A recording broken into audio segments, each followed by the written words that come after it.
Poorer countries, which make up 84% of the global population, have only been able to secure around 32% of the world's vaccine supply. The World Trade Organization's new Director General Ngozi Okonjo-Iweala has cautioned that failure to share vaccines or vaccine doses equitably will cost up to $9 trillion in lost global GDP. Joining us now to discuss the new curse of the vaccine nationalism is researcher Dale McKinley. Good afternoon to you and thank you so much for joining us. Good afternoon to you and the listeners and viewers.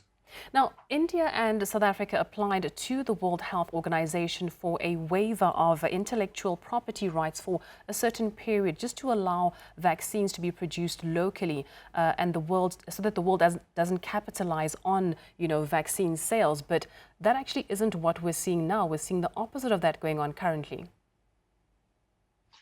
Absolutely, it's actually quite a tragedy. What's going on?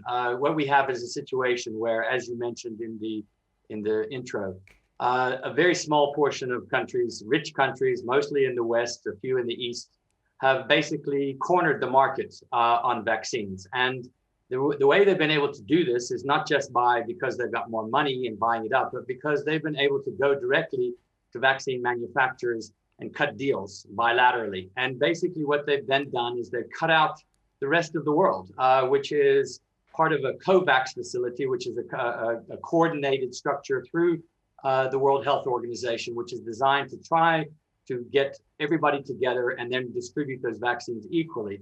And at the heart of this is the issue of intellectual property rights, as you mentioned, with the World Trade Organization. And these companies that are basically saying, no, we're not going to share these intellectual property rights. We're not going to give the know-how to other countries to produce vaccines. And as a result of that, we're having what I think we can honestly and accurately call vaccine apartheid. So whether or not this TRIPS waiver is approved, would it really make much of a difference? Because as you've mentioned, the richer nations already have an upper hand. It will make a difference because, one, it sets a good precedent, which is when we're faced with a pandemic like this and with a global crisis, we should all come together and say, look, it's in everyone's interest. I think, the slogan now is no one is safe until everyone is safe. And it's incredible, the logic of this sort of hoarding and vaccine nationalism, which is to say, well, the UK can vaccinate all of its population within the next 6 months. But then as this pandemic started, travel, globalization, we know that if other countries are not vaccinated, it's going to continue to spread. So the TRIPS waiver issue is something that's even though it's temporary, it does raise a fundamental concern. It was the same with the HIV/AIDS. Remember, with the TAC in our country trying to get pharmaceuticals to make HIV/AIDS drugs available generically at much cheaper prices. So this is about justice and it's about equality. And if the richer countries are not going to pay attention now, they're going to be forced to pay attention at the expense of everybody else a few months down the road. Because, what you're mentioning now, some of these countries actually have 2 times or even 3 times and some even 4 times the number of vaccines they need for their populations. And one of the ministers in one of the Western countries recently mentioned that his country will decide later on in this year what they'll do with the excess supply of vaccines.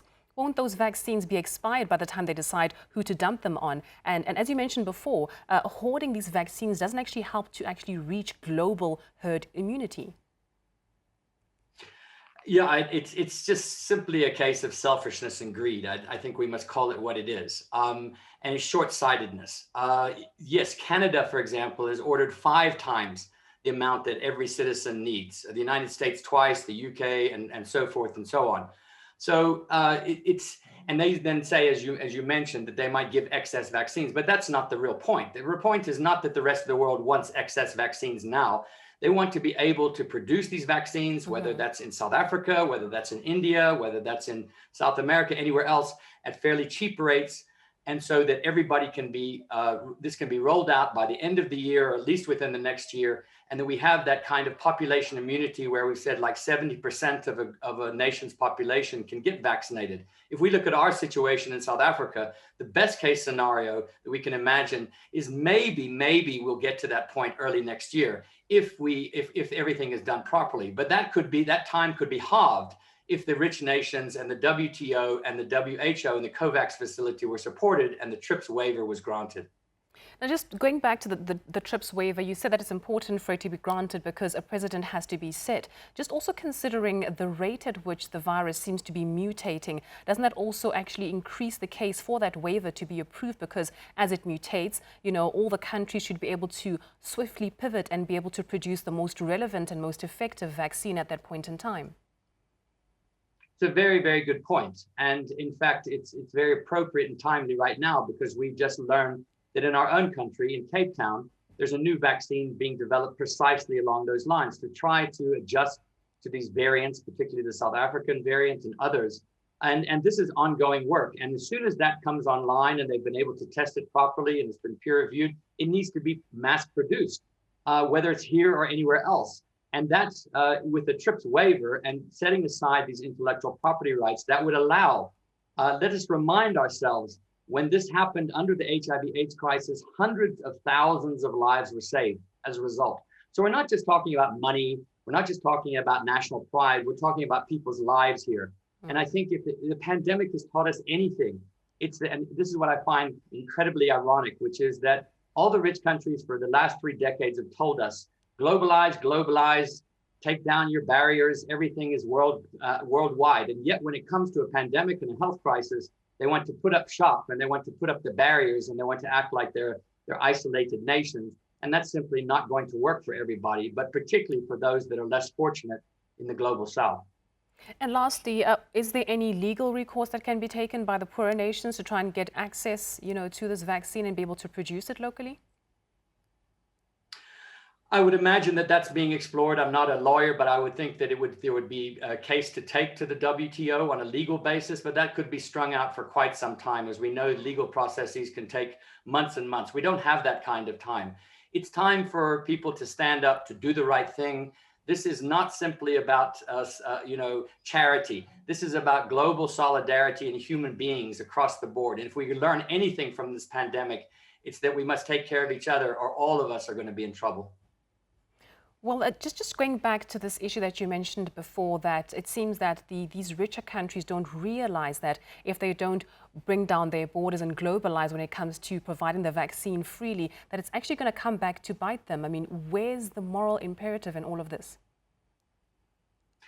It's astounding, actually, that this is not, as I said, the short-sightedness. There is no moral imperative. It's simply greedy and selfish.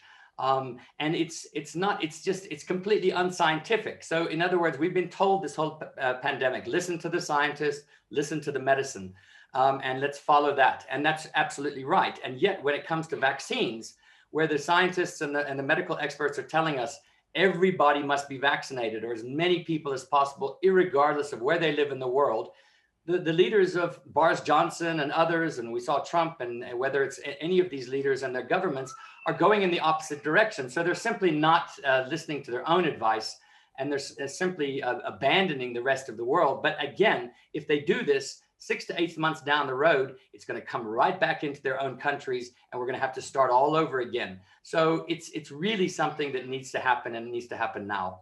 Well, Dale, let's hope that TRIPS waiver does actually get approved sooner rather than later. Thank you so much for your time. Dale McKinley, International Labour Research and Information Group.